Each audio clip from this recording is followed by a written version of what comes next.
to Washington and California. His name was given to him by his many fans who saw him on the highways and byways of this great nation. His name is Ches McCartney, and he is known all over this nation as the Goat Man.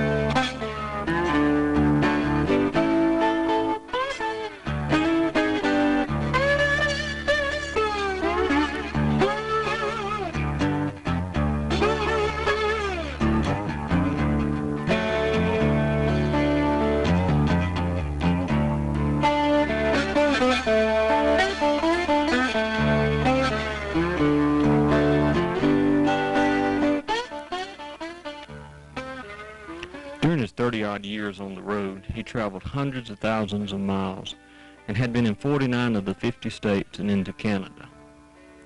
In order for you to understand his way of life, I feel it only proper to give you some of his background.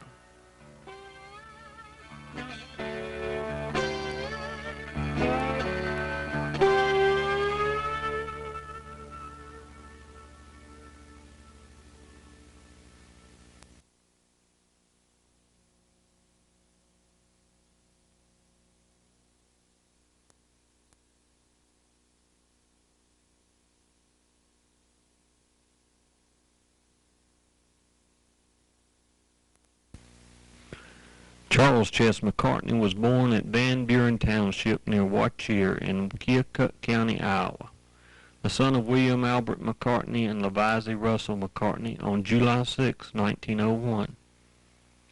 Iowa is farming country, and most all in this area farm, and it seems that even at a young age, Charlie, as he was called in Iowa, did not fit in. Ches McCartney was born in Sigourney, Iowa, which is in the southeastern corner of the state, on July 6, 1901. A lot of people have heard varying ages for him, 104, 108, but he's actually 91 years old as of this time. And he was born on a farm. He lived about 5-6 miles out of a town called Sigourney, which is just north of Ottumwa, Iowa. He lived on a small 20-acre farm in a log cabin. He always had goats. Even though he lived on a small farm, they kept goats. He was known to be an eccentric even as a child. A lot of the other kids made fun of him because he was different. They used to always have buck suppers. That was a customary thing in the country schools. I can remember even when I was in country school. But what they would do, they'd have these buck suppers, and then the teacher or somebody of the that would act as an auctioneer, and you hold it up and try to get, like an auction sale, quarter or 50 cents or something like that. And then proceeds went from these box suppers, then it went to school to buy old books or maybe a globe or swing outside or something of that nature. And one time Charlie was there at a box supper, and my mother's one sister, I found it in an old diary where she did eat with him. But I can remember one time when I was in school, that was a lot of years later, they had a box supper, and the girl had the box. She wouldn't claim her box after the box was sold when he bought it. And I think it was around, maybe paid 50 or 60 cents for it or something like that. And the girl just wouldn't claim her box just because he bought it. Well, my husband would be 87 if he were alive. So Charlie was older than he was,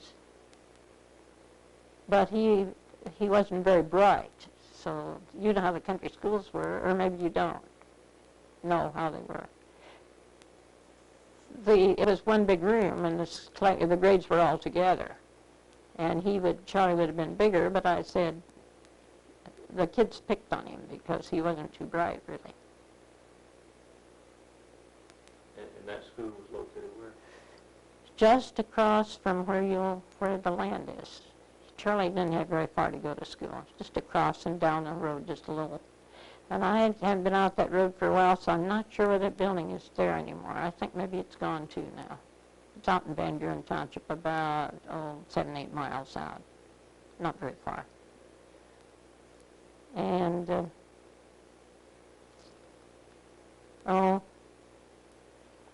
they picked on him rudely. I'm not going to tell you all the things he used to say they did to Charlie. But he did end up being the butt of a lot of jokes. Yes, they picked on him a lot. I suppose there were about 12 or 14 kids in that school at that time. But he's kind of been a social outcast his whole life. Mm. Then when they came to town, he still wasn't very big. I can't just remember how that story went, but I really don't know how far he went in school. I don't know whether he really continued very long at all. I think he... Wish my husband was here, he could tell you. But to talk to him now, he reads a lot. I mean, he knows what's going on. Oh, I don't doubt it a bit. There's no reason he shouldn't. He's spent all his life at it.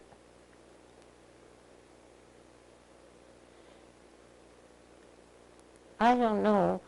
As I told you, a lot of people are not heroes in their own hometown. And Charlie may be a lot better man than I think he is.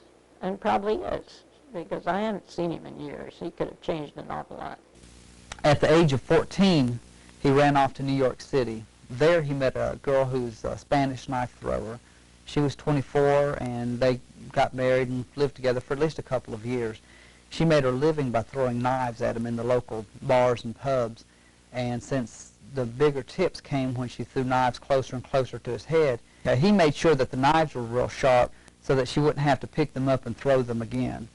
Then after a couple of years with her, he returned to Sigourney, had another wife that I haven't been able to track down, supposedly was from Chicago, and then married Sadie Smithhart, who is the mother of Gene, his only son that we can prove exists at this time. So I suspect there are other children and other wives around. He was well known for his goat wagon around Sigourney. He used to go to all the local fairs, and he would go to the Watchier Fair whenever the carnival came once or twice a year and would wrestle. That was the way he made some spending money, was by wrestling.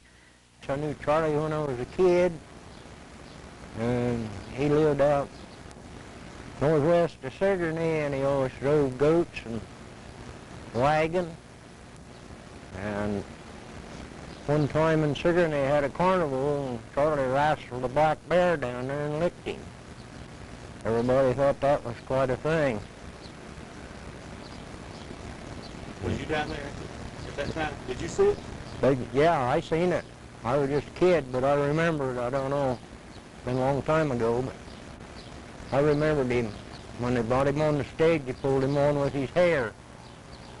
He never walked on. They drug him on by his hair. He wrestled that bear and licked him.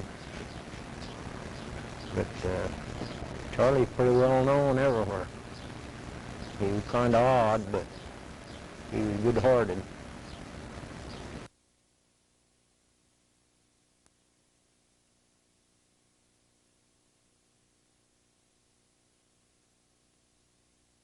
And, you know, just whatever other odd jobs he could pick up. I know somebody mentioned at one time that he used to haul blocks during the Depression.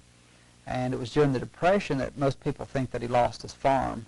And indirectly he did, but actually he lost it due to a, I guess what you'd call a grocery bill that he owed. He swapped out the farm, which was actually his mother's property, in exchange for this grocery bill being paid off. And he almost was killed at this time. Sometime during the early part of the Depression, he was working for the WPA, and a tree fell on him. Supposedly left him out in the woods for hours before they ever found him, and when the people found him, they thought he was dead. Took him to the local funeral home, and the mortician was sticking his arm with the embalming needle to prepare the body when he woke up. And so, you know, he was hurt real bad, and if you look closely, you can see how his left arm is real severely deformed. And as a result, he was disabled, and this was back in the days when welfare was just getting started. So rather than go on welfare, he decided that he'd rather go on the road with his goats. Couldn't do anything else for a living. And he had Sadie sew up goatskin clothes and sort of looked like Robinson Crusoe. And he dressed Albert Jean, his son, up in goatskin clothes and had a couple of covered wagons. And they took off to the road, decided to go to the World's Fair again, traveled around a while.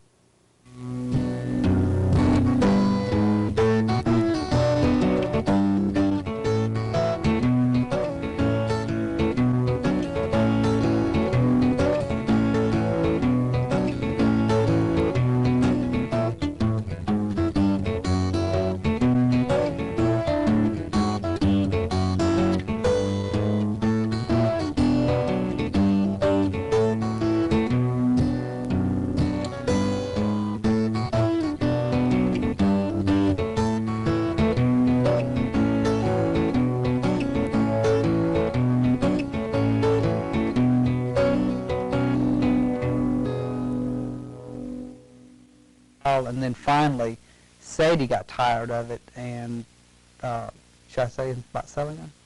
Yeah. Okay. Finally, Sadie got tired of traveling. He got tired of her. She fell in love with a local farmer, and they worked out a deal where the farmer paid the goat man two $500 payments in exchange for Sadie, and basically he sold her. And this is, you know, rumor, but it seems to be substantiated by some of the facts I've heard in Sigourney. She was a little subnormal intelligence. She wasn't really that smart. And to tell you the honest to goodness truth, I never could figure out how that husband swapping happened. Because the man that Charlie sold her to was well thought of and supposedly a pretty intelligent man. I never could figure that one out. Nobody else could, though. Well, I heard it happened in front of your house. Right out in the middle of the street. So what did Sadie have to say about it? Sadie was always looking for somebody to crawl in bed with. She was not too serious about anything. Oh, okay. But she didn't really care. She kind of made eyes at Casper, I think, and between them they thought it'd be a good idea. Well, she was from down around Sigourney somewhere. I don't know where he got acquainted with her, but she was she was the mother of this child, and I don't know. She run a business of her own.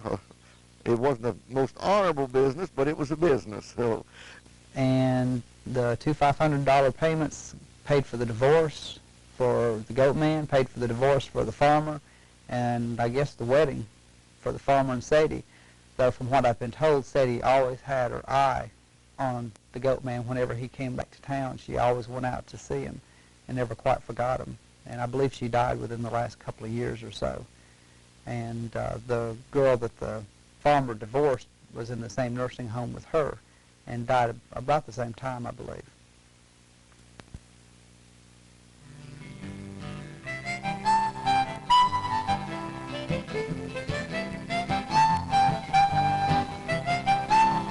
Events that took place during the Great Depression proved to be too much for Charlie McCartney, and being completely broke with only the goats and wagon, he set out on the road and with the idea from the book Robinson Crusoe, dressed his son Albert Jean and himself in goatskins and had a postcard made.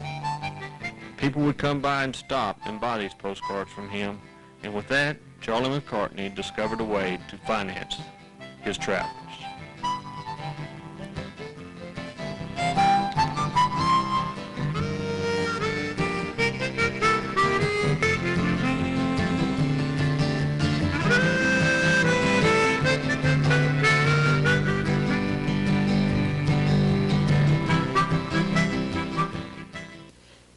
My husband and I, he was a long-distance trucker, and I also had a chauffeur's license, and I used to drive with him some, and we had a meat market, too, for 22 years in town here.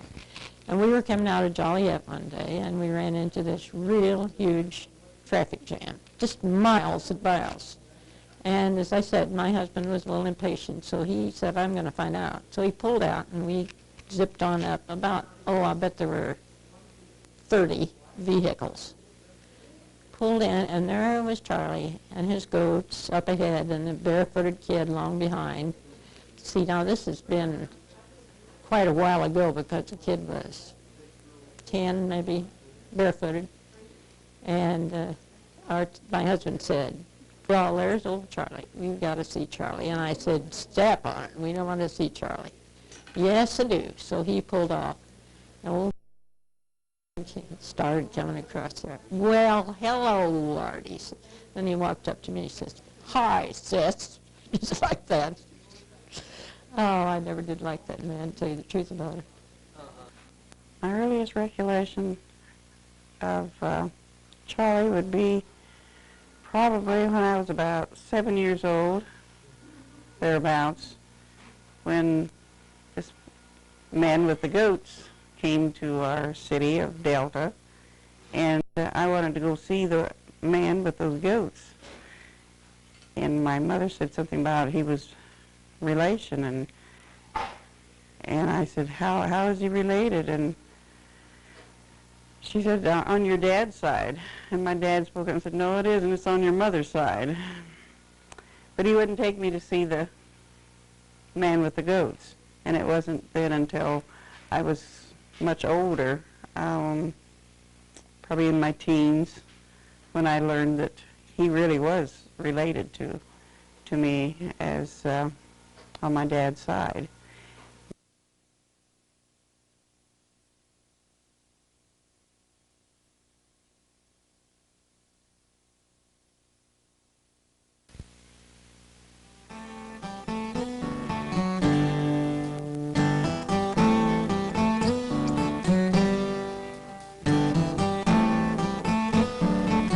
Charlie was becoming well known as the man with the goats, and his travels were taking him further and further away from his Sigourney home.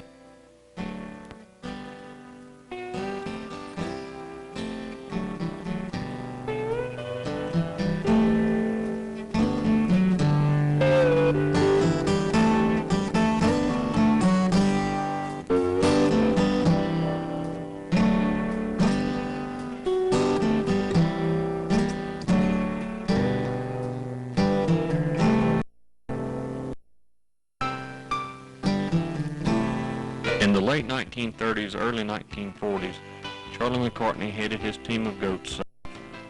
With his postcard business intact, he started a new vocation, preaching.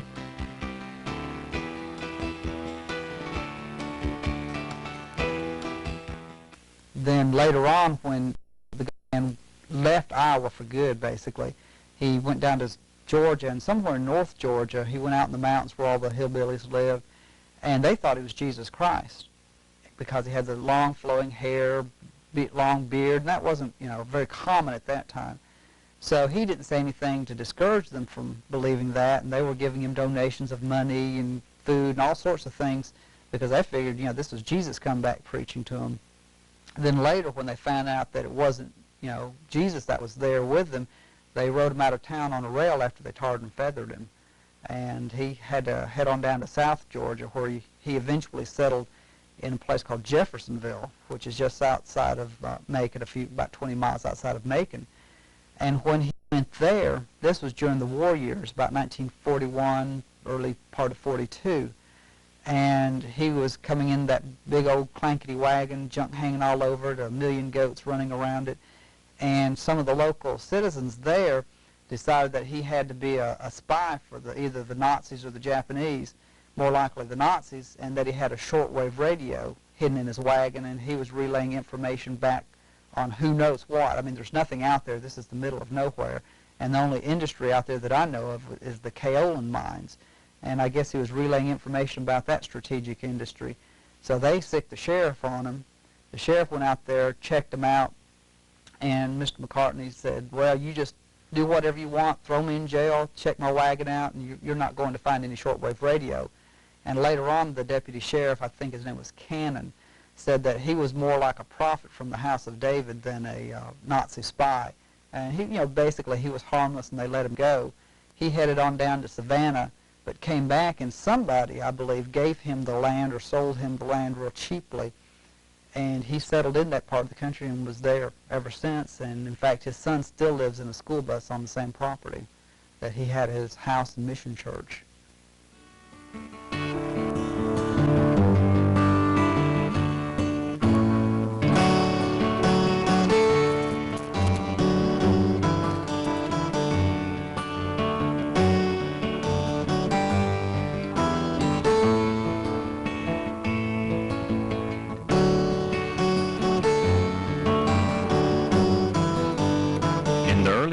The Goat Man, as he was now referred to, had declared that Twiggs County, Georgia was now his home, and that is exactly what it became. For the next few years, the Goat Man would leave his home and travel out into the nation to sell postcards and raise money to build a church on his land in Jeffersonville.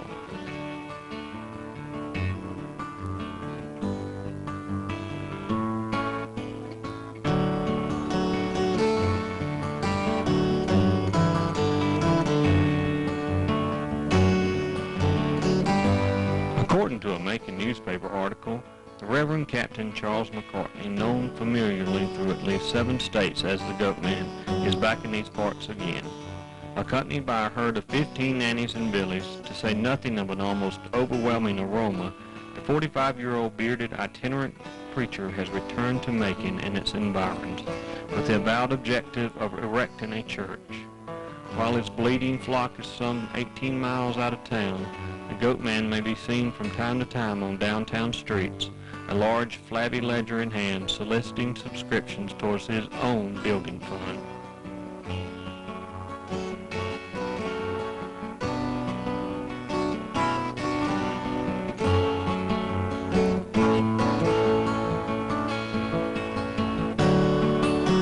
The church was built, and because the Goat Man claimed to be a member of no denomination, named his church the Free Thinking Mission. The Goat Man was very insistent as to his personal mission, and that mission was to preach the religion of Jesus Christ.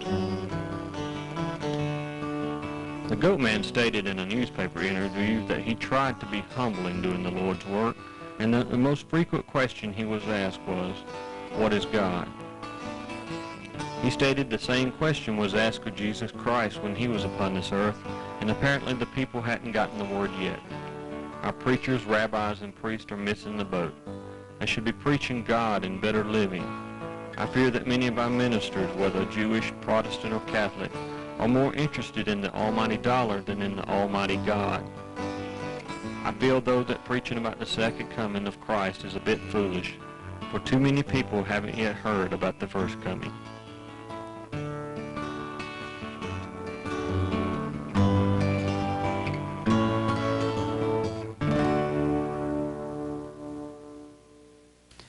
One of the things I remember distinctly growing up in the South was that everywhere you went, you used to see signs on the side of the road saying, "God is not dead, repent, Jesus is coming." And from what I've gathered, basically the Goat Man was the guiding light behind these signs starting back in the 30s. He'd go around, and everywhere he stopped, he'd put up one of these signs and preach under it. And his favorite message was always heaven and hell. Hellfire and damnation was the stock and trade he had as far as his preaching. And he was a member of some United Pentecostal type church. I'm not sure exactly which. But he would go from town to town preaching. And he'd also started little, what he'd call mission churches. And he had one in Savannah, I know of, and I've verified that. He did indeed have one there on the waterfront. But it ended up becoming a bar after he gave up because it was so rough and ready down in that area during the war years. He supposedly started a little log cabin church down in Louisiana on the bayou somewhere. And then his home in Jeffersonville was actually called the Free Thinking Christian Mission. And it doubled as his home with a dirt floor and basically a little church. And you could see crosses on it, and it had a steeple. And a lot of his postcards related back to that home/mission church. But what was unusual was that the area he lived in is basically a black community, and the area he lives in is basically a black community, and so his parishioners were all the local black people who happened to come, and I don't know how many ever actually attended, but there were some who attended his church services. And he was occasionally heard on the radio when people would come out and interview him when he was traveling. But other than that, there's not a whole lot that's known about it because not a lot has survived. Though in my book, I know I've got page after page where most of the postcards have a Christian theme to it because that was one of his main things. But what was so interesting was a lot of people would tell you that he would preach in one side of his face and then the other face he'd turn around and cuss you out, especially if you got in his way and made a smart comment to him. And I thought that was unusual for somebody to be preaching and then turn around and cursing. And the trip I made to Iowa with Jimmy sort of opened my eyes because people up north tend to use four-letter words a little bit more often than we do in the South, especially among churchgoers. And, it was done without malice. It was just basically the culture, I guess, and just a different way of speaking. And that was one of his northern habits, I guess you could say, that stayed with him the whole time he was out on the road. And, he didn't mean it. He was just as dead serious about his preaching and everything that he was saying, but he would cuss a blue streak from what I was told. Still does.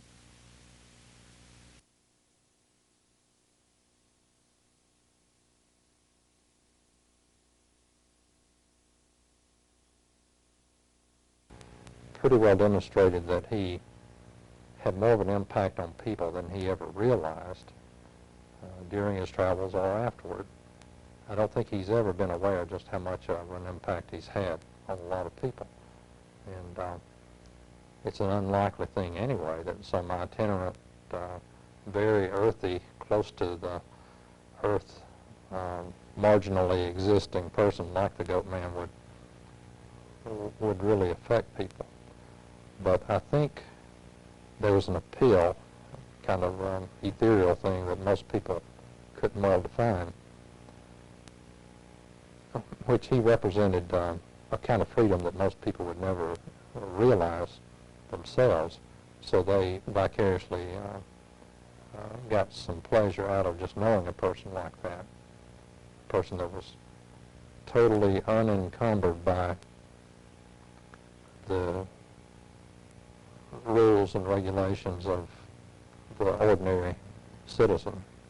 And I think you could easily say that of all the eccentrics, at least that I've met, that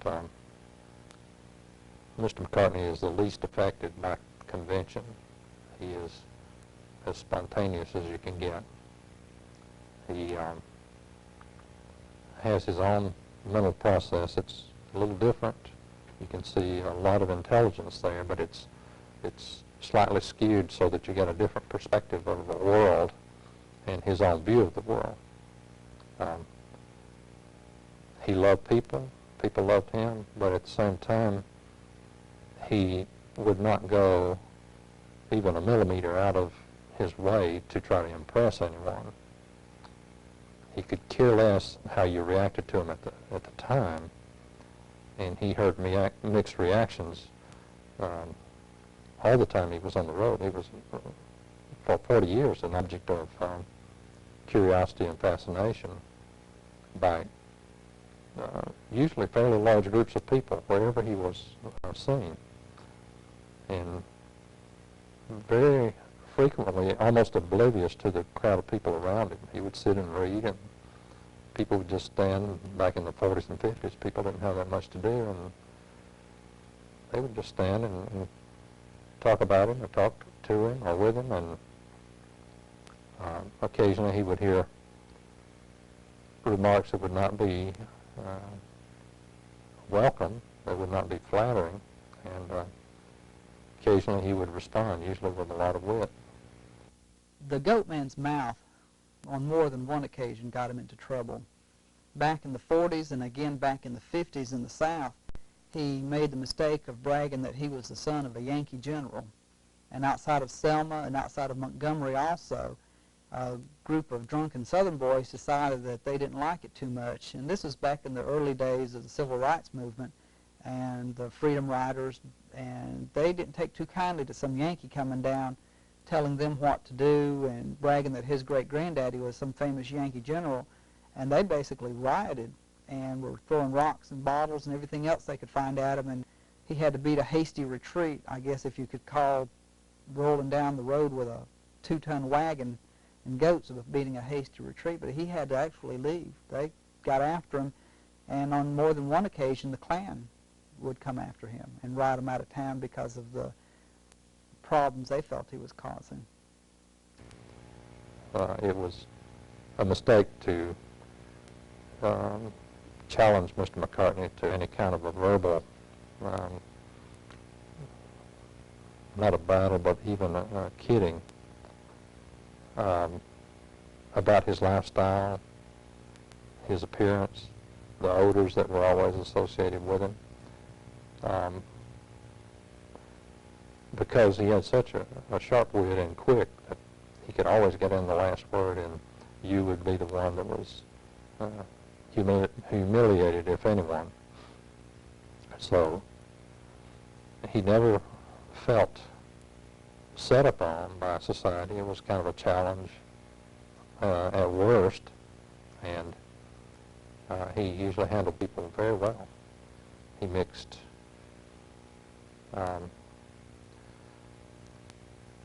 serious advice with kidding and preaching with rather foul language, none of which he thought of as unusual, and offended a few people by his language. At the same time, he would engage you in a very serious, in-depth religious conversation. So again, he had absolutely no motivation to try to impress anyone by affectation or anything artificial. It was, what you saw was the raw man himself. And I think that all still holds true today. Anyone that's interviewed him, even within the past few years, will know that he says exactly what crosses his mind, and usually there's a little bit of wit and a bite to his responses on occasion. But one thing I've never heard applied to him as an adjective is boring.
Through the 50s and into the 60s, the goat man traveled this great nation, preaching the gospel, talking politics, and selling his postcards.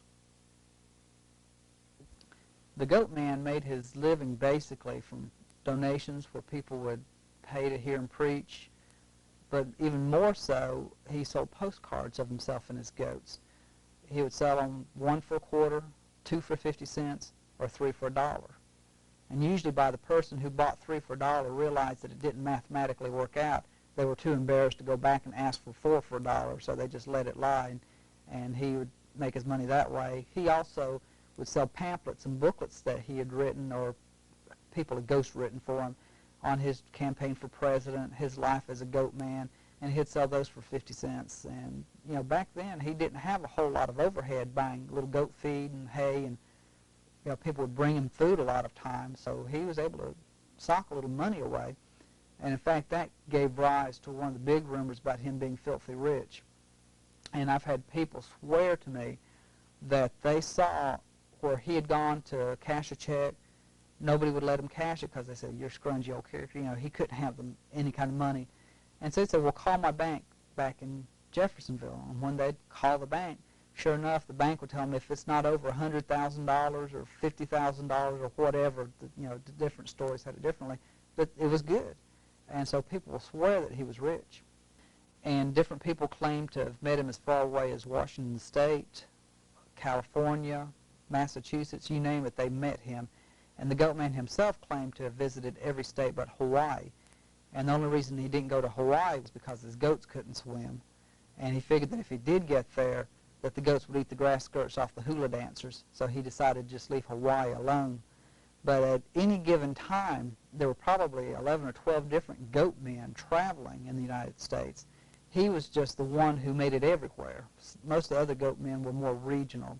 And a lot of times they were veterans who had lost their legs to wars or train accidents. And there was a well-known goat man out in Texas named John Rose who traveled with Angora goats. But Mr. McCartney made it a habit of visiting every state that he could, and some states on a regular basis. He had regular routes going up north in the spring, coming down south in the wintertime, and basically traveled like the birds do with the weather and with the seasons. But he always had a way of getting around that most people didn't realize, and that was with U-Haul trucks. And on occasion, if he was in a hurry to beat the weather back, he would pack his goats and wagons up in a truck and haul them back down south. And one story that was told to me happened up in the Smoky Mountains, where he was on one side of the Smokies. Some people saw him. The next day, when they made it all the way through, you know, I mean, miles and miles and miles, there's the goat man traveling down the road. And they stopped and asked him how he made it, 100 miles or more in one day. And he told them this long-winded story about a black bear chasing him and his goats and scaring them so bad they flew through the rest of the Smokies. But actually what he did was he had rented a truck to get him through that part of the mountains. And he wasn't bashful about telling a tall tale. In fact, that was one of his trademarks, was the ability to spin a yarn. The goat man was a wide-reading creature. He read a lot, still reads a lot, was very interested in things like politics. In fact, he ran for president twice, and he ran basically as a Democrat, though he said that he was going to start a goat party and run on his own third-party ticket. And he ran in the election against John F. Kennedy, supposedly, until he met Kennedy. And he decided that, well, the country needed a younger man, and so he backed out of the race, and as a result, we had John F. Kennedy for president instead of the goat man. Things might have turned out a lot differently, but he claimed that he wouldn't roll eggs on the White House lawn, that everybody could retire at 55 and get their Social Security benefits instead of waiting until they hit 65. And then I believe that in 1968, he stumped for George Wallace. He decided he'd jump ship and support George Wallace for president, and in fact went up to Washington, D.C., campaigning for Wallace, selling bumper stickers and watches and things like that.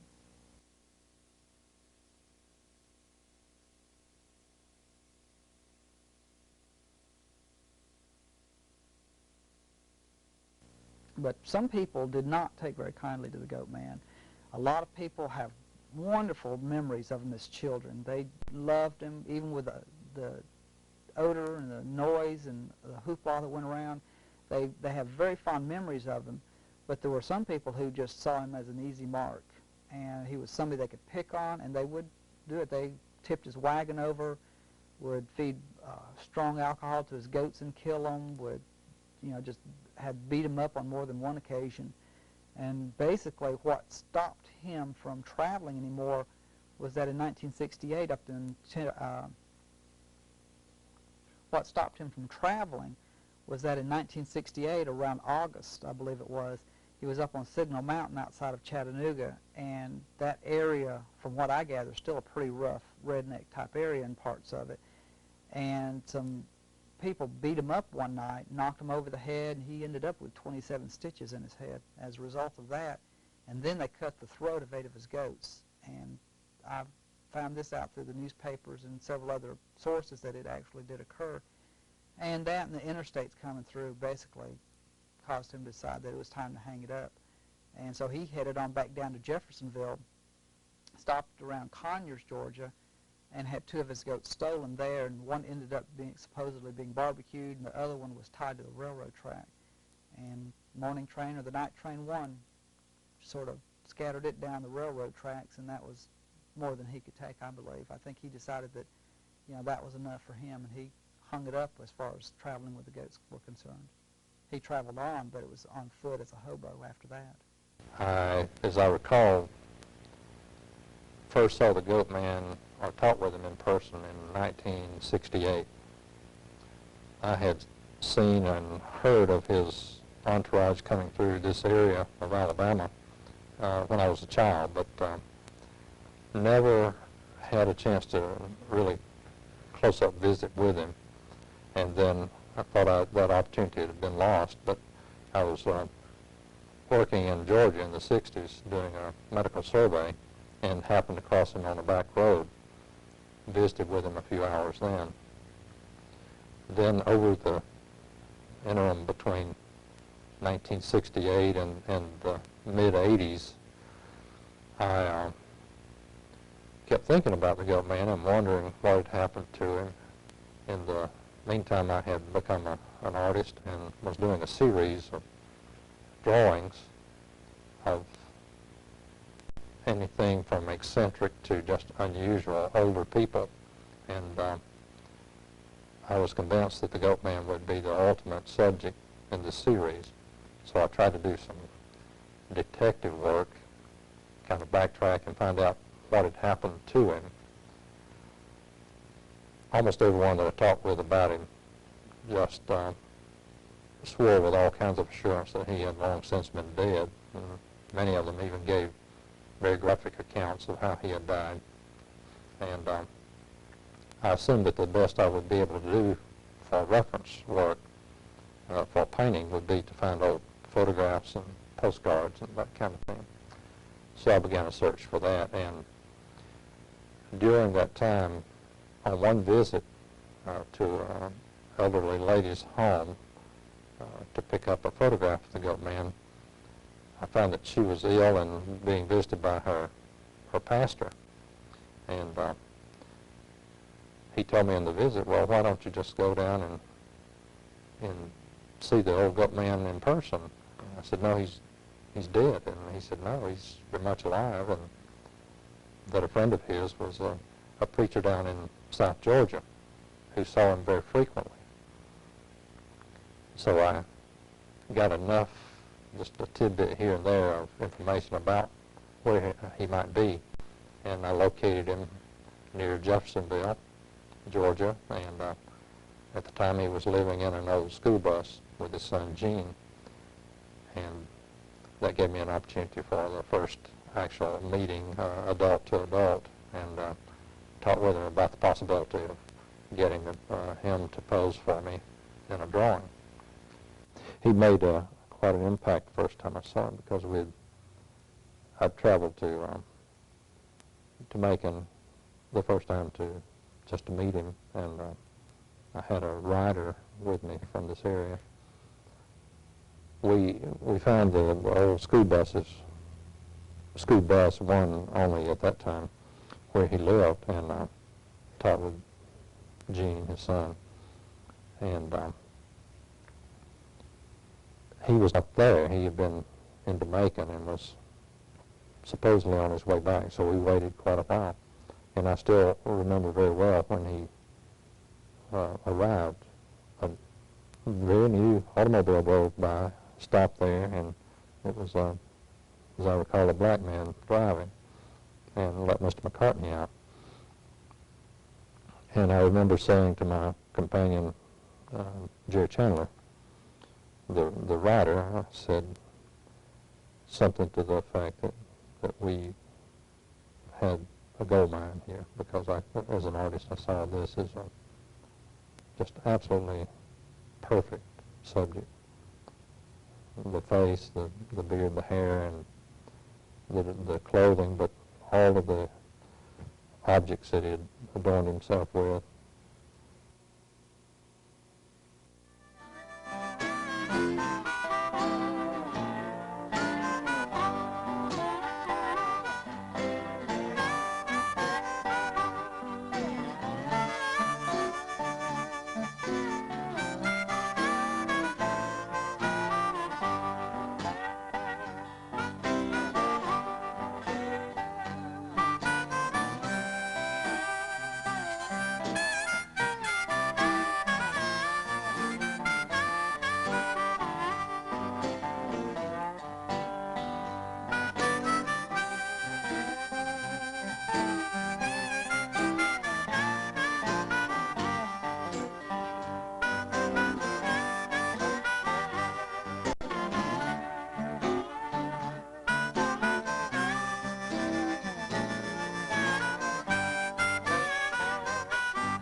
Would be hard to interpret if you saw at times how much he did wear in terms of those buttons and just bits and pieces from the side of the road. I don't know what the origin was. I have heard people say that they remember that he did some of that when he was traveling. More so, I think, when he was on the road, everything he saw, every object on the side of the road, he would pick up and put on his wagon. I think that was probably more of the orientation of this kind of characteristic of collecting everything. Nothing was thrown away. The old pieces of automobile tires were thrown in his wagon, and then he used them for fire at night. So most of the things that you would never think of even touching, he would make use of. If he thought it was pretty, it would become an ornament. And I think that kind of carried over into his personal dress and persisted and probably intensified after he quit making the trips with his wagon and still would walk the roads back and forth to Jeffersonville or Macon.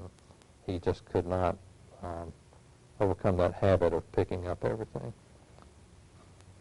I've seen that in other people, mostly elderly, that are, I remember an old black man in New Orleans that did that.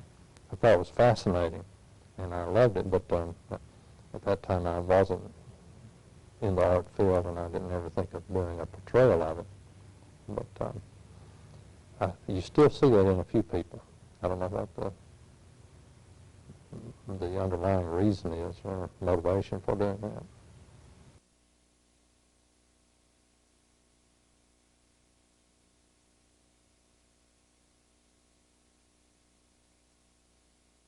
One of the funniest things I can think of that happened to the Goat Man was back around 1985.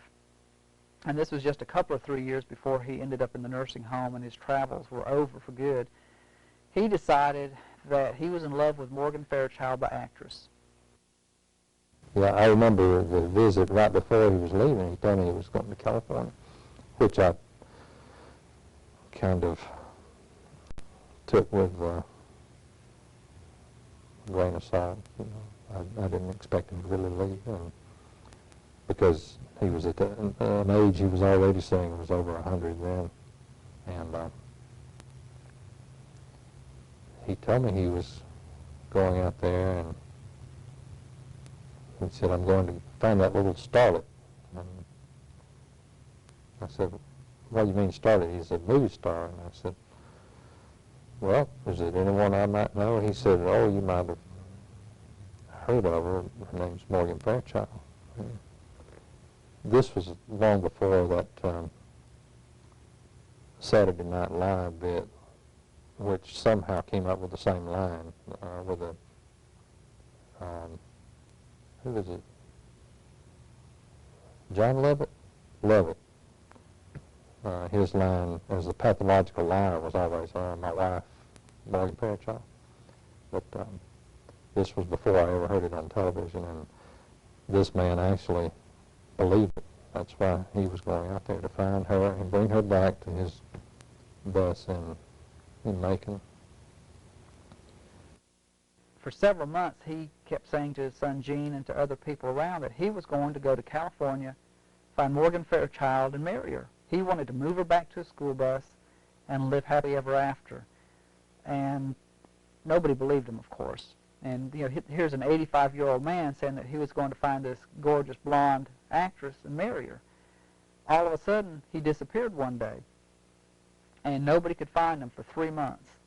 Finally, they get a call from Los Angeles, from I believe it's UCLA Harbor Medical Center, saying, we've got the goat man and he wants to come home. And what happened was he hoboed, hitchhiked, took a bus and got out to Los Angeles. And I feel like he actually found Morgan Fairchild, because that was about the time that Saturday Night Live had a skit going on for a long time about some stranger who was after Morgan Fairchild and wanted to marry her. And I feel like he probably found the girl, got kicked out on his ear, I'm sure, and then sort of stuck around Los Angeles for about 3 months until he was mugged, lost some savings bonds he had and some money and a watch, got put in the hospital again, and they called back to Twiggs County where he lived and found out that he was indeed the goat man, and they put him on a plane and shipped him back to Georgia.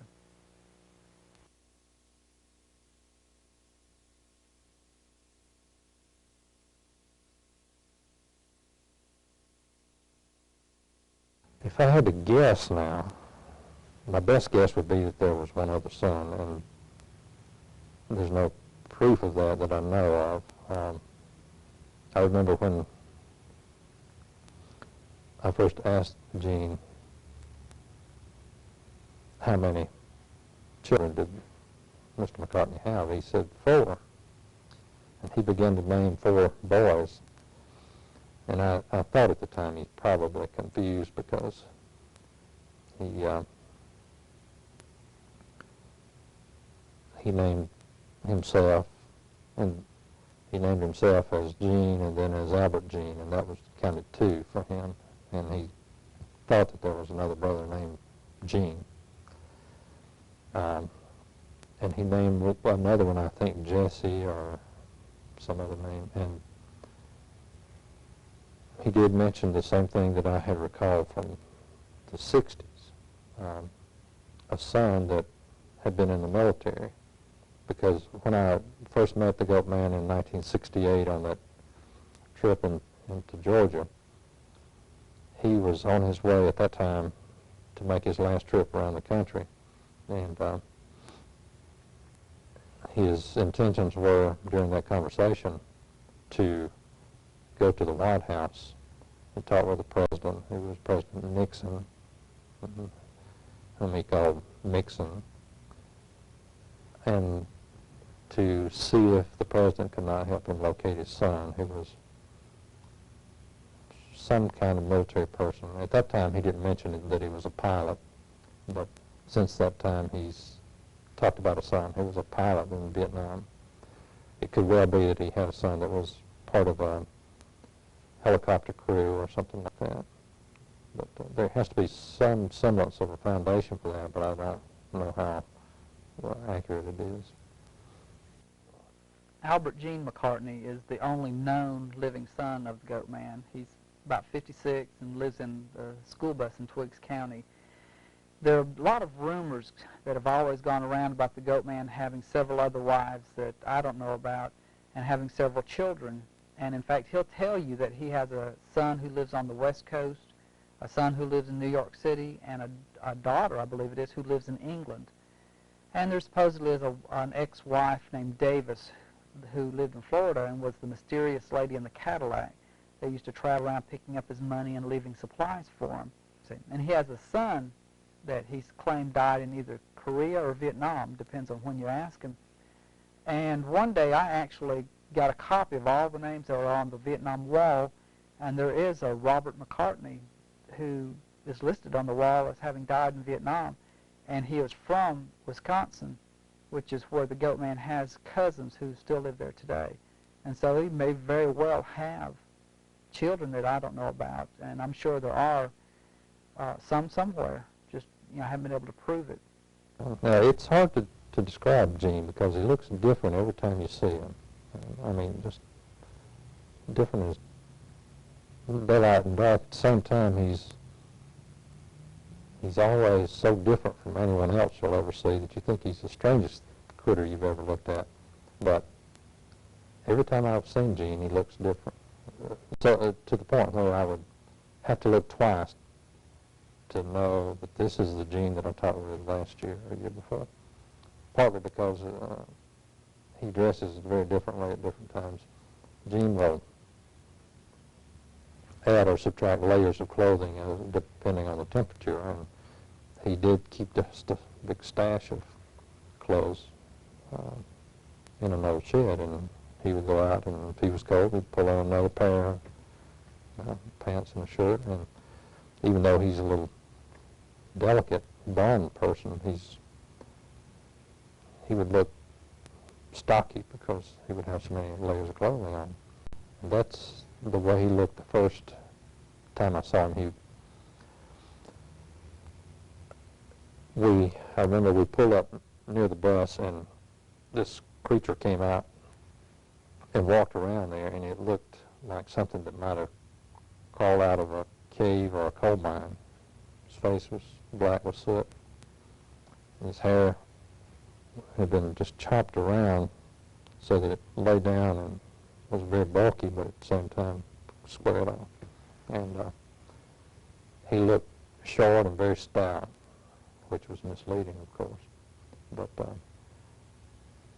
at a little bit of a distance, it looked rather fearsome, like you might not want to talk with this person. But of course we did, and found him to be right the opposite. He's almost like a little friendly puppy dog that follows you around. But I think Gene lacked for much of a formal education. I know that he probably had a very hard early life, and being itinerant didn't get a great deal of actual one-on-one or any kind of formal education. But again, I think Mr. McCartney did do a great deal of reading, and maybe he shared some of that with Gene. It would be interesting to hear Gene just pick up an adult book and read it, because I don't know exactly what would come out. I know that we did photograph him one time. He was sitting there reading the Bible, and I just wondered if he really was reading it at the time. But I think a lot of these things he gets his cues from his dad as to who has been photographed all of his life. And of course Gene was also photographed and object of some curiosity. So all of that is kind of programmed in, and he poses a little bit for you and tries to make you happy and comfortable, even though he's anything but comfortable himself. Yeah, we knew that he would come from Iowa, and that's where he came from. I was born in Iowa City, Iowa. My dad was born in Sigourney, Iowa. And my grandfather was born, one of them in Canada and one of them in Virginia. Well, how did he happen to settle here? He's working with during the 1935-40. Well, we owned a big farm up and it Yeah. went broke during the Depression, what happened. Yeah.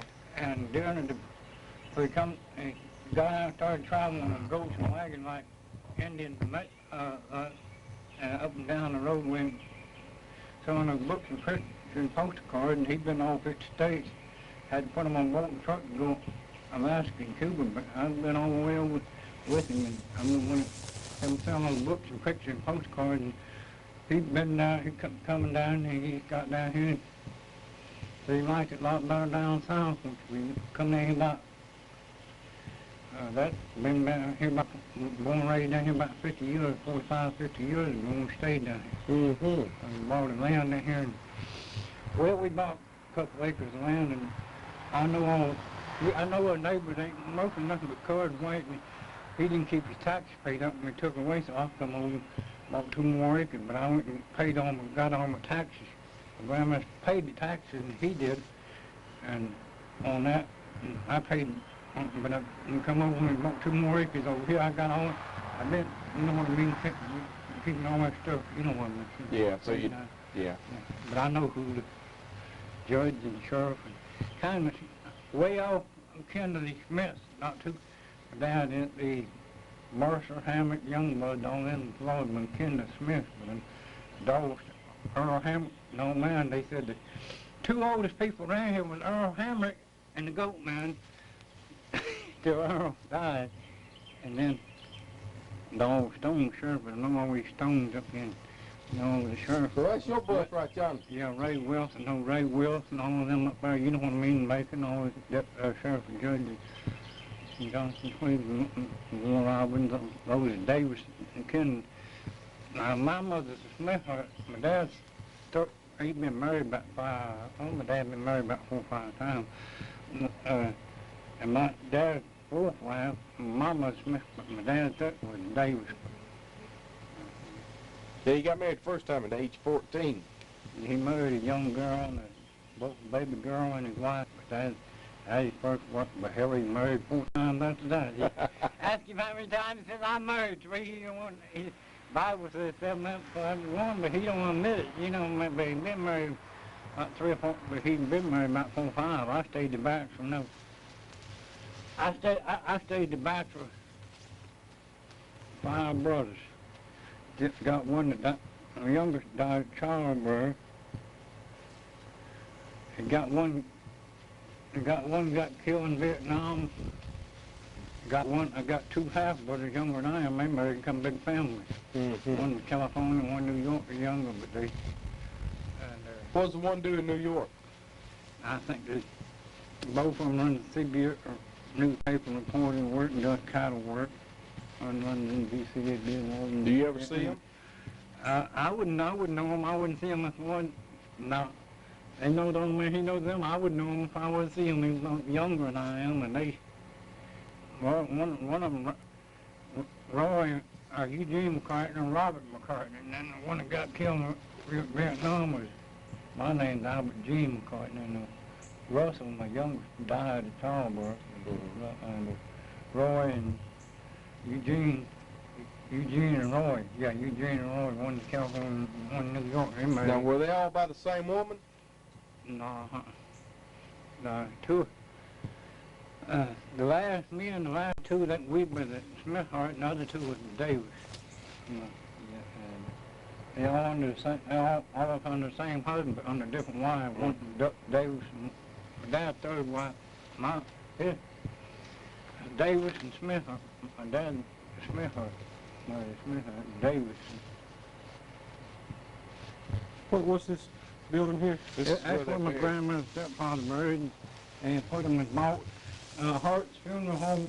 That's Thomas Funeral Home. Buried him in there about 30, 35.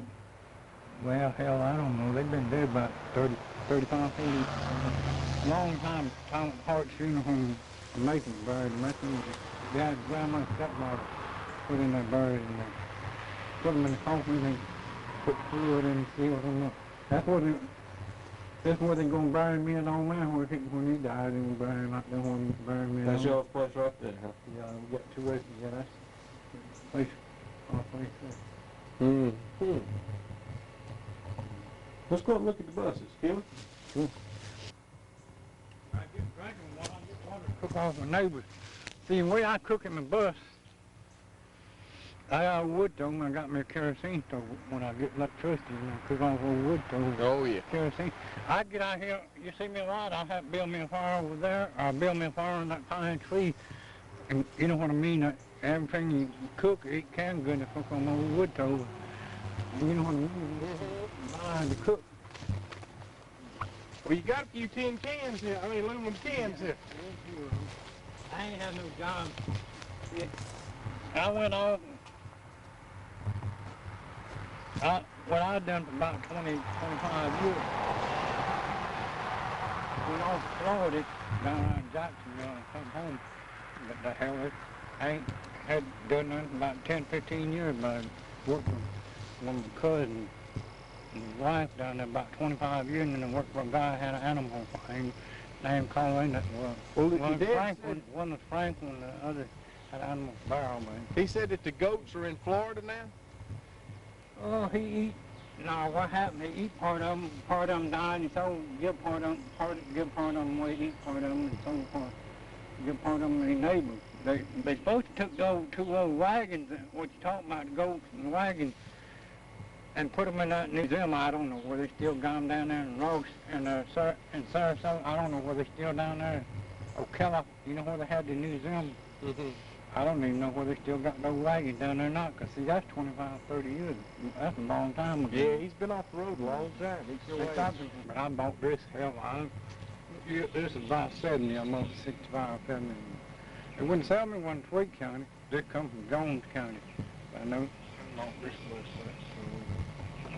About 20 years, the 70s, that's pretty much about.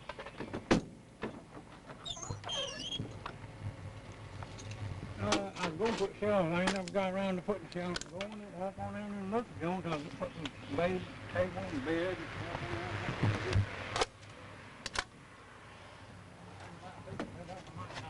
Might not fix it up someday. I don't know. They go with them back down the corner from old bread. But one of these days I'll take out a wood stove out and put the kerosene heater. You know what I mean? Kerosene stove. Mm-hmm. I just got two tables, I left some of the seats.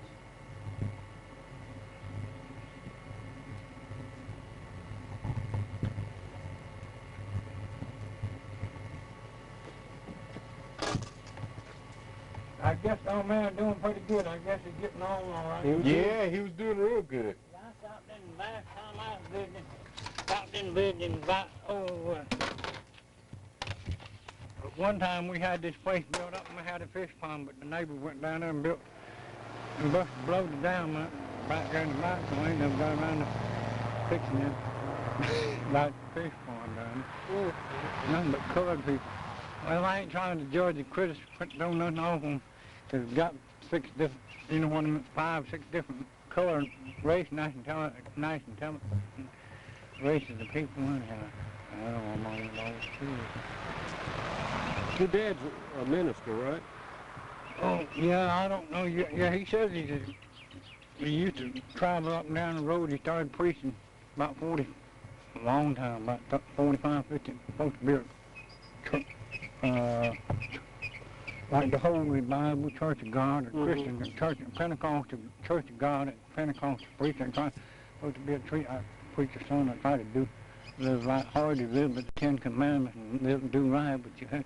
He claimed that they take him out and let him preach and bring him, and he used to travel up and down the road and preach when he traveled up down the road and do a lot of preaching, selling those books and pictures and postcards of the goats and wagons and stuff. Do you have any of the old postcards and all that y'all used to have? I don't think we have got any now.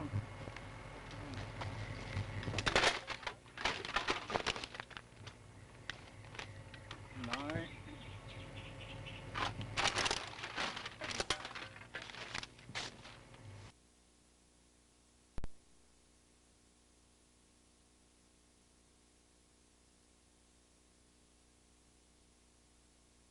1988 saw basically the last hurrah for the Goat Man. He ended up in the nursing home at that time, and that was the last he was to ever travel again. he was getting so old and bent and frail that for his own good, I think he was made a ward of the state and placed in the nursing home. And, you know, he would have stayed there, and that would have been the end of it if it hadn't been for Larry Martin's print. And it seems like the more time goes by, the more popular the Goat Man's becoming because of that print. And just so many people from that age group are getting older and remembering their childhood. And everywhere I go, people remember the Goat Man. Everywhere. It's amazing how many people remember him. And people have gone to the nursing home to see him. When I went, I was just thoroughly thrilled. It was like meeting a celebrity.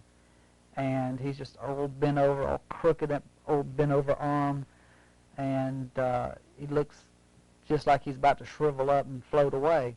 But he's, you know, still stroking along. He's been, you know, able to talk to you, carry on a conversation, and he has a hard time remembering things. But he does, you know, he'll get on the loop and he'll tell you stories about the 3,000 years being up and Jesus' return, about Lady Bird, his horse, being out in Foster's pasture, and about the UFOs that come up over there all the time and scare Lady Bird. And he'll tell you that's how he hurt his leg, was they came up and scared Lady Bird and she drug him across the road and broke his leg, I believe it was. And he's a big celebrity at the nursing home now. And he has a girlfriend, a retired nurse there, that they go to bowling games and have their dates in the lunchroom, and he wheels her around, and he's just a fascinating character to me still. He's not in his prime, but he's still an interesting person to sit and talk to. I'm Helen Smith, and I have been working here at Eastview for 8 years. I'm social service and activities. Social services has to do with quality of life, and activities has to do somewhat with the same, a little bit overlapping. And I've worked with Mr. Charlie ever since he was admitted here. And we've been through a lot of funny things. When he first came in, of course, he had to have a lot of tests done, a lot of battery of things done. And we went to the medical center several times together. One of the funniest things that happened was that he had to go for some tests, and he had to be NPO, which means he can't have anything to eat. So we got down to the medical center, and we had to park on the top story, and he was having an awful lot of problems with his feet, and I might near had to carry him in there, but we finally got in, and he had all his little tests done, and we talked to all the people we were supposed to talk to, and we were in the lab, and he had his blood drawn. And he went to the bathroom in the lab, and he stayed, and he stayed, and he stayed. So I decided I'd better go check on him. So I went in there, and he couldn't quite reach down to pull his trousers up, so I reached down to help him, and when I did, he hiked his coat up, and when I did, 2 cartons of milk poured out over my head, that on him, and he had carried a supply of grub with him to the hospital because they had told him he couldn't eat, so he wanted to be sure he was going to get something. So he had 2 open cartons of milk and several pieces of toast that he had collected before we got down there. So I got baptized that day with a milk bath, but we had some real funny things happen to us. What else you want me to say about you? Nothing, no. I'll let you use it. He does real well. He has a friend here, a special friend that he spends a lot of time with. And Mr. Charlie comes to all the parties, and he doesn't participate too much in the parties, but he sure does enjoy the eating part. That's the best part, the eating part. And he bowls. You like to bowl, don't you? You bowl. Mm-hmm. And I think you've won a time or two, haven't you? Haven't you won the tournament a time? Yes, Mom. He likes to bowl. That's probably his favorite thing to do other than tell stories. We had one volunteer that came out and stayed with him a good bit, and she brought him some goat's milk. And I go down there to that health store and buy a quart every day. He thought it was awful. And drink it right down. He had thought it was terrible. I even carried him to the fair, and I thought he'd enjoy the petting zoo with all the goats at the Georgia State Fair. And so we got down there to the petting zoo, and he sort of ignored them. So I said, Mr. Chess, would you like to go over here and pet the goats? He said, Lord, no, I've had my fill of those. I want to pet the goats. So I don't know why. I never have been able to figure out all these strings. See here, now you know what this is? This is strings out of his bedspread. He mutilates a bedspread a day and a towel a day. See, I'm just not sure how much he's worth. I don't know whether he's worth a bedspread and a towel a day. But this is the bedspread that's on his bed, and it's one of those thermal bedspreads that sells for about $30 each, and he does one in a day. We try to give him the same one, but he mutilates it. I mean, you can't give him the same one. That's his bedspread. Don't you think the fact that you traveled about and took life easy and took life slow, that you had more of an opportunity to talk to God? Sure, certainly. Yeah, I think that's true. Sometimes we get too busy, and when we get so busy, then we can even hear God. Well, that's human environment, maybe. Mr. Charlie, when you were a boy growing up, what church did you go to? Well, my folks were all, my dad and mother was good Christians. They went to all churches, different churches. They went to all churches.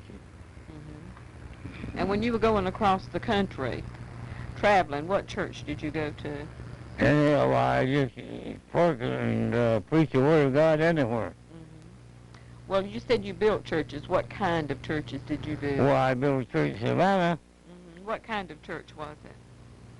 I don't know whether it's a beautiful church. And I guess he was a speakeasy there when the First World War, Second World War was going on. And by God, they just butchered each other and cut each other to pieces like dogs. And sailors and soldiers to get together. By God, and get drunk and they just cut each other all the This was at church? Huh? This was at church? You said this happened at church? No, I know. I built a church. Oh, you built a church to prevent that. I see what you're saying. That's right. I built a church there. Went out and built it within 6 months. I had a nice church built. I see what you're saying. They were so evil, so you built a church. I understand. What kind of work did you do after the farm? Christ's sake, woman, I run 300 acres. I know, but after that, after you left the farm, did you ever work anywhere? Why, yes, I drove my goats down the road and sold pictures, honey. Oh, okay, I see. That's the way I created my job. So you were self-employed. Huh? Self-employed. That's right. That's right. I've tried to tell you everything. But I tell you what, I don't believe I could sell enough pictures of myself to eat. So oh, by God, I done all right. I ain't nothing to kick about that. I done all right. Since then, I haven't printed, but I have painted an original of Mr. McCartney with his friend, Miss Tanner. And it's a close-up view of the two of them with their crowns. They were crowned king of the nursing home, and king and queen of the nursing home. And the title of it is Sweethearts of Eastview Nursing Home. And I just tried to capture a little of that expression showing the relationship of the two. And I think she totally has changed his approach to life since he's been at the nursing home. I think he would have fought it from the very beginning until the end if he had not met her there. And he loves it, loves every minute there, gets homesick when he's away from there. There have been two occasions that where we have had the Goat Man as a special guest at art exhibitions, one in our own gallery here. That was in September of '91, and then again in Marietta, Georgia gallery this past year. In all instances, when people find out, they're always a great number of people waiting to see the Goat Man and talk with him, and usually to get a print with his image and his signature. It's been fascinating because I didn't know what kind of reaction to expect when we first had that open house in this gallery with him, and didn't know what kind of people this would attract and how they would respond to him now. It was universally positive. People were very enthusiastic, very emotional, nostalgically about the memories, that their own personal memories that they associated with Mr. McCartney, usually from their childhood, still remembering him from that time as an old man that would frequent their area once or twice a year. There was always fascination mixed with affection for him and some very emotional type reactions to him. And I think that pretty well demonstrated that he had more of an impact on people than he ever realized during his travels or afterward. I don't think he's ever been aware just how much of an impact he's had on a lot of people. And it's an unlikely thing anyway that some itinerant, very earthy, close to the earth, marginally existing person like the Goat Man would really affect people. But I think there's an appeal, kind of ethereal thing that most people couldn't well define, which he represented a kind of freedom that most people would never realize themselves, so they vicariously got some pleasure out of just knowing a person like that, a person that was totally unencumbered by the rules and regulations of the ordinary citizen. Mr. McCarthy, I remember you from North Georgia from years ago. Yeah. I don't know if you remember, my grandparents owned Manus Grocery. You used to go at Manus Grocery in Cahutta, Georgia. Georgia, We'd like Okay, you can tell us about buying this postcard from him. Well, by golly. How about that? That's a real picture of it. See the date on it? 1962. Well, we're right there. Can we get him to sign it for us? Yeah, let me look at it. I want to see if it That's works. a real picture. I used to love them. But I've been seeing you for a long, long time. When I was just a little bitty girl. Even one time I remember I brought you your dinner one night when you were camped out on Rossville Road. Yes, Mom. Yeah? Did you? Well, I can't go out there no more before. Well, I think you're looking wonderful. Just wonderful.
I draw 300 a month. But at the end of the month, if I don't spend it all, I give it to Salvation Army.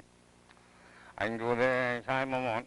Yes, sir. Sometimes I spend the whole 300. If I don't, I give 50 or 75 every month to the Salvation Army. By God, I can go down there and get anything I want. I appreciate kindness.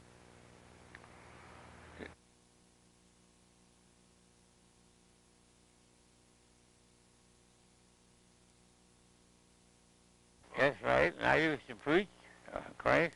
I preach God's word. I believe in God Almighty. There had to be a God Almighty. And when I say the only two true religions, Jehovah's Witness, Christian Science, the rest is hogwash. Two true religions, Jehovah's Witness, and Christian Science. The rest is nothing, just hearsay. But aren't you an ordained minister in the... I was, yeah. I let my license run out. I still preach the word of God and know they're clear of God.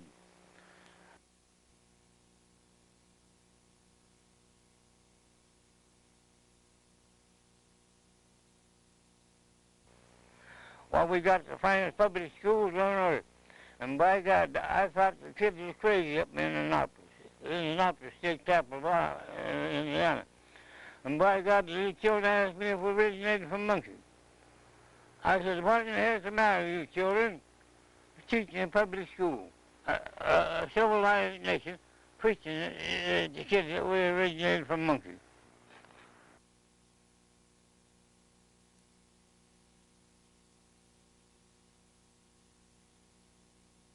Why, that's peculiar.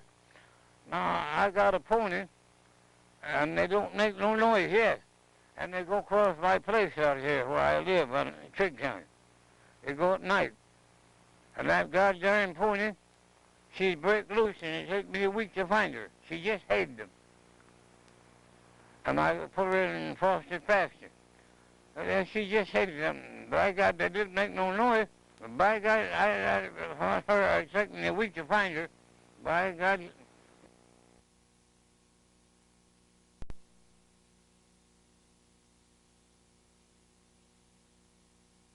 Yeah, my mother and stepdad's buried there in the vault, in the vault.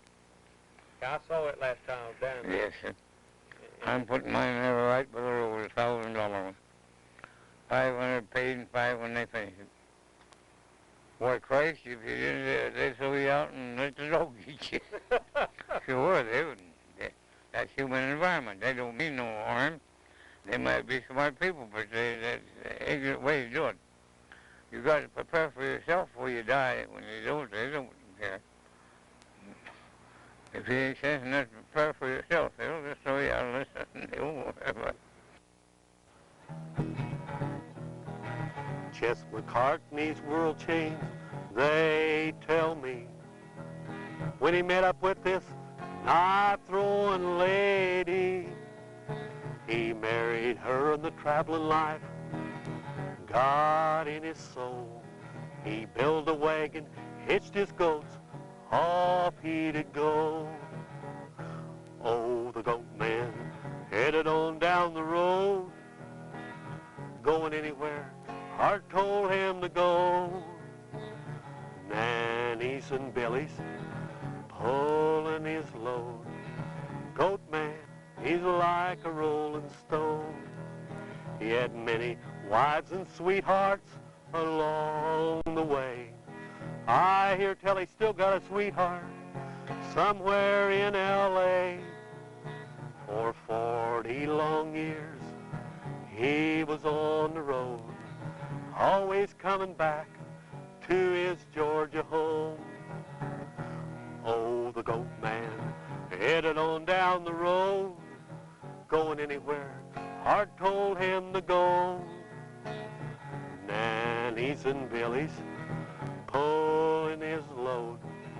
Goat man is like a rolling stone. He was a reverend and a philosopher, all rolled into one. There wasn't much old Ches hadn't done. He drove through the storms and the darkest nights. If you haven't met the goat man, you've missed a part of life. Oh, the goat man headed on down the road, going anywhere heart told him to go. Nannies and Billies pulling his load. Goat man, he's like a rolling stone.